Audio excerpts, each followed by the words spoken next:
Kugira isuku inkweto zisigwa cyangwa ari ukuzisiga umuti ngo zibengerane gusa, ahubwo hari uburyo bwinshi kandi bworoheje bwo kuzifata neza zigahorana umucyo ndetse bikazirinda kugira impumuro mbi no mu gusaza imburagihe.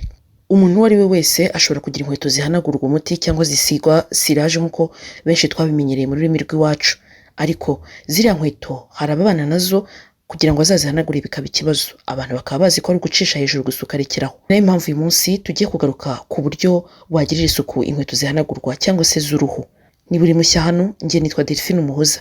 Reka nkwibutse gukomeza gukora subscribe kuri iyi YouTube channel kugira ngo ukomeze ubone byinshi byiza bikomeza kugufasha kugubwa neza ndetse no gusobanukirwa uburyo wakwitwara ukarushaho kugira ubuzima buzira umuze.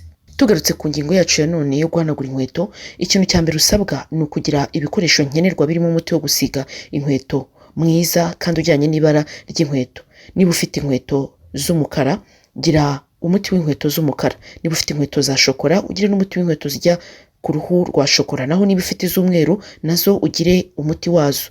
Ntuzigire na rimwe uvangavanga imiti cyangwa gukoresha agatambaro n'andi mavuta ataragenewe inkweto. Ibi byose ni ukugira ngo utazangiza, ukaba ufite uburoso bwabugenewe, agatambaro ko kuzihanagura kandi ukamenya ko bimeswa rimwe na rimwe. Ni ukuvuga iki? Ntuzigire na rimwe ukoresha uburoso ngo uzabukoresha akaramata utarigeze na rimwe ubuhanagura.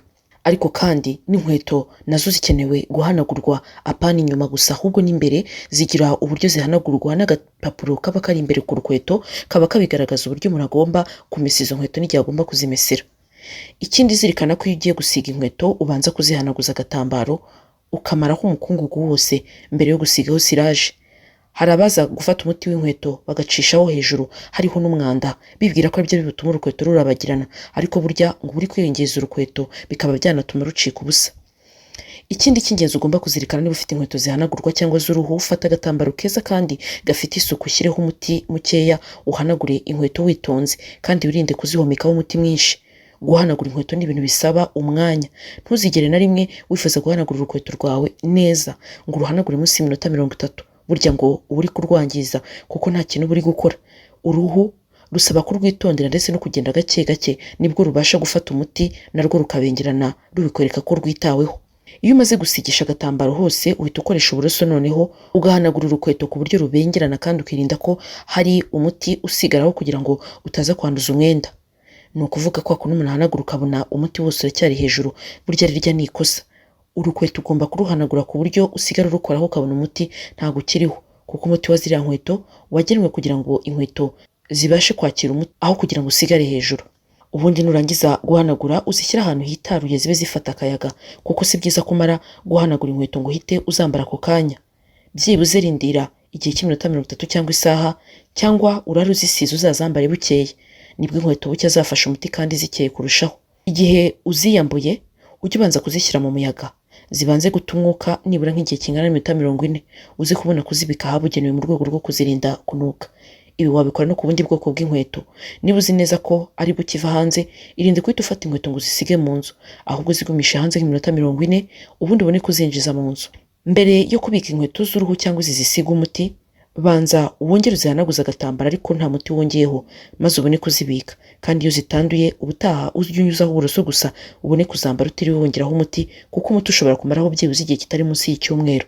Ugomba kubika inkweto zihanagurwa ahantu hazo utazivanga n'izimeswa n'amazi. Ibi ni ukubera ko izimeswa n'amazi hari ubwo amazi aba yasigayemo, bityo bigatera imidita aho ziteretse ugasanga inkweto zisa nk'izasataguritse.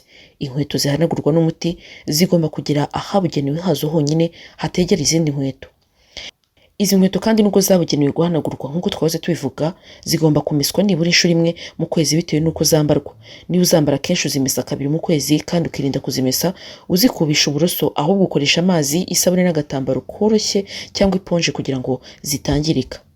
Ubu rero nibwo buryo wakwita ku nkweto zihanagurwa cyangwa se izi dukunze kwita iz'uruhu zigahorana umucyo. Ugomba kuba zifite n'isuku kandi bikazirinda kwangirika no kugira impumuro mbi ndetse bikazirinda no gusaza imburagihe. Ita ku nkweto zawe z'uruhu, bityo wibuke kandi uzirikane ko izi nkweto zifite agaragara nk'umuntu w'umusirimu ndetse ufite ifaranga. Urukweto rwawe rero rugaragaza uwo uriwe, umenye kurwitaho kandi wibuke gusangiza bagenzi bawe iyi video kugira ngo nabo bamenye uburyo bwo kwita ku nkweto zabo z'agaciro.